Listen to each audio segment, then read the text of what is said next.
Ja, herzlich willkommen zur neuen Ausgabe SI-Talk. Ich weiß gar nicht, ob wir, der David Hottman und ich, überhaupt über die Company jemals gesprochen haben. Wir reden hier über Orestone Mining.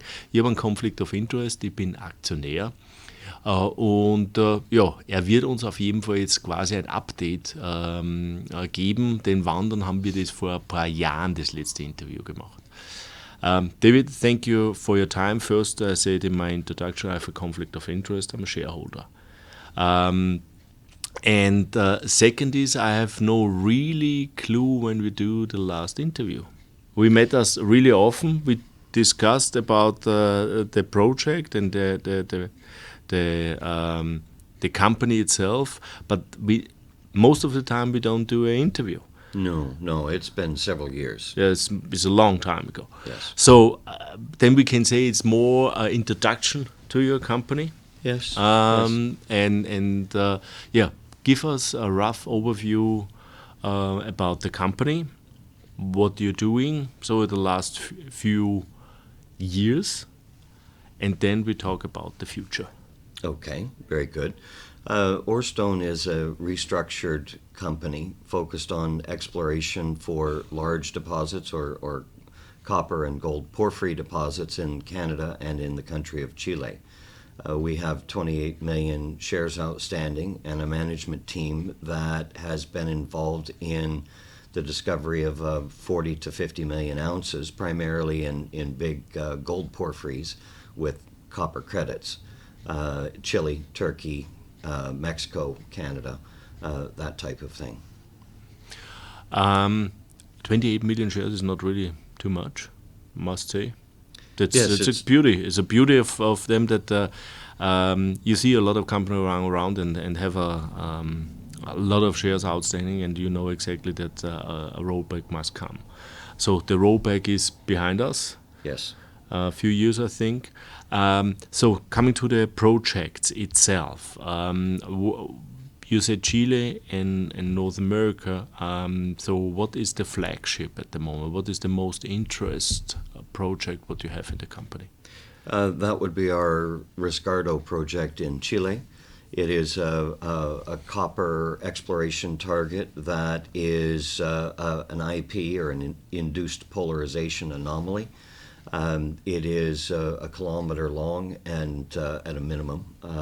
There's different levels down in the ground where you take measurements, and so it's 1,000 meters by almost 700-800 meters wide, where there are structures that come to the surface near the IP anomaly. We have a lot of alteration and background copper minerals. And it is a drill-ready target that we've acquired in the last 18 months. And as a flagship property, I should say, philosophically, what we're trying to do is to acquire projects that are just about drill-ready, that a lot of evidence and exploration information points to a specific target where we can spend a few dollars to verify and validate the target, and then most of the money is spent where it should be, which is to make a discovery and create wealth for shareholders. Our second project is more of a gold primary element. Copper is a secondary element porphyry project in Canada.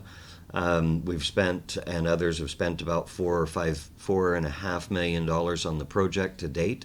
There are 9 target areas. We've validated the target model, and we're currently permitting another 27 drill holes, and then we'll joint venture that project out to a major, and we're in discussions with several major mining companies at this time.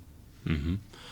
Wow, that's really new for me. So 27 new. It's really tough to find a porphyry. I know this from other projects.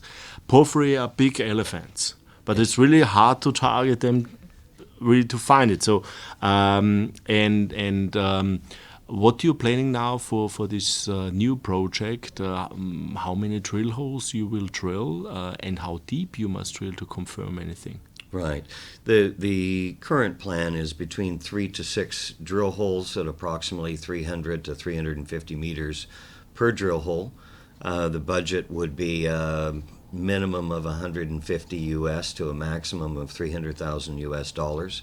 And porphyries are difficult to find, and that's why I mentioned that we have the IP anomaly, which indicates sulfides or metal at depth, and we have structures coming up from that are bleeding off or have minerals associated with them. So it's more connecting the dots than trying to make a discovery in the middle of nowhere. To the BC-Projekt, I know exactly the last few years you work on this, and how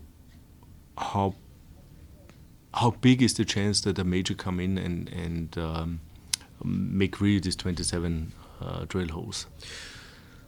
Well, in 2013, we had an agreement valued at about 25 million Canadian, negotiated with a major mining company, and then unfortunately it was to be signed on a Monday, and on a Thursday, Friday, the price of gold dropped about $300.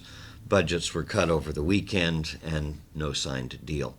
So it is a project that has a lot of scale, and we believe we'll be able to attract a major mining company to sign a deal on the project.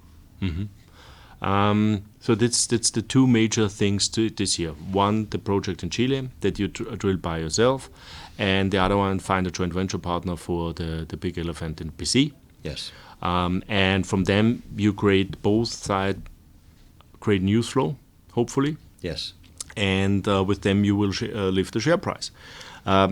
Share structure, 28 million shares, you say, are outstanding. That means it's a market cap of around? Approximately 2.8 million or $3 million Canadian. Yeah, so it's not really too much. No. For if you hit on one side or you find a joint venture partner, it should lift the stock dramatically. It should, yes. But also important for us is major shareholders. Where are the biggest group in there, and what is really the free float, what you don't know, really? Management and a few family members, a few associates would control approximately 30% of the company. We just went through a tax loss selling period in December. There were very few shares traded.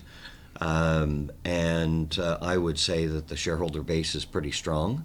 And at this point, we'll probably be issuing another 2 or 3 million shares on a financing in the first quarter of 2020. And from there, more acquisitions and trying to make a big discovery. Acquisition which area? More Chile? Chile. Chile. Yeah, we have a couple of projects that we're quite interested in, and that we'll be doing final valuations in the first quarter when we're down drilling the flagship project, the Riscardo. I'm a little bit surprised that you say you can drill 3 to 6 holes for only 350,000. That's a really small amount. Yes, we are. Hello, Mark. That was our CFO. Yes, we're using a method called RC, or reverse circulation drilling, because they're still at the prospect stage. Once a discovery is made, then of course we'll turn to diamond drilling, which is a lot more expensive, but it gives you a lot more information. Mm-hmm. So this is really to confirm, is there something or not?